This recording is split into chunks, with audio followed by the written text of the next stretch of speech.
मांडणार आहे, तुम्ही खर्च करा, लोकांपर्यंत योजना जाऊ द्या, लोकांना त्याचा फायदा होऊ द्या, नाही तर इथं फक्त बातम्या होण्यासाठी तुम्ही प्रेझेंट करणार बजेट आणि नंतर काहीच पैसा जर लोकांना मिळणार नसेल तर हे योग्य नाही। त्यामुळे अशा पद्धतीचा मुद्दा लोकांच्या बाजूने आम्ही सर्वजण मांडणार आहोत। जरांगे पाटील बद्दल जी भूमिका सरकार घेत आहे आणि आता नाना पटोलेंनी आरोप केलाय की जेव्हा आमच्या नेत्यांना शिवीगाळ होते, विजय वडेट्टीवारांना होते, मला होते, त्यावेळी कुठली कारवाई होत नाही, फडणवीसांना केली तर लगेच कारवाईची भाषा होते।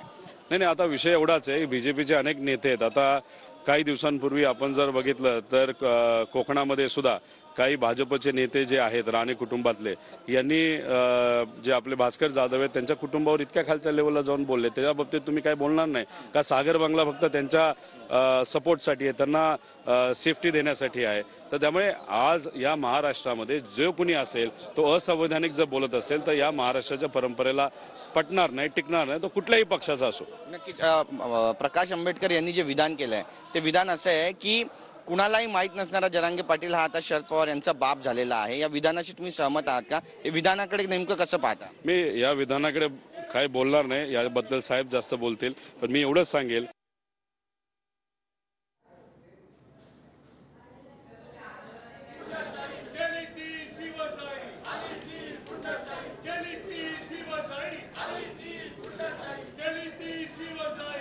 तर विरोधकांकडून हे आंदोलन जे आहे ते पायऱ्यांवर केलं जात आहे। कृष्णा सोनरवाडकर आमचे प्रतिनिधी आपल्या सोबत आहेत।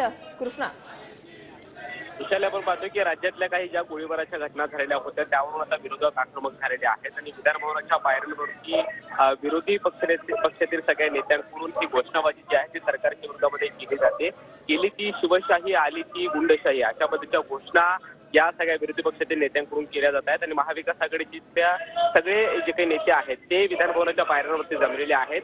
विधानसभेचे विरोधी पक्षनेते आणि विधान परिषदेचे विरोधी पक्षनेते अंबादास दानवे हे सुद्धा आहेत आणि विजय वडेट्टीवार असतील, त्याचबरोबर भाई जगताप असतील, बाळासाहेब थोरात असतील, हे ज्येष्ठ नेते सुद्धा आपल्याला पाहायला मिळत आहेत आणि सरकारच्या विरोधामध्ये मोठ्या प्रमाणामध्ये घोषणाबाजी जी आहे ती महाविकास आघाडीच्या सगळ्या नेत्यांकडून दिली जाते, विरोधकांकडून दिली जाते। सगळ्यात महत्त्वाचं शासन आपल्या दारी आणि गोळीबार घरोघरी अशा पद्धतीची घोषणा जी आहे ती सुद्धा दिली जाते आहे। आपण पाहतोय की राज्यामध्ये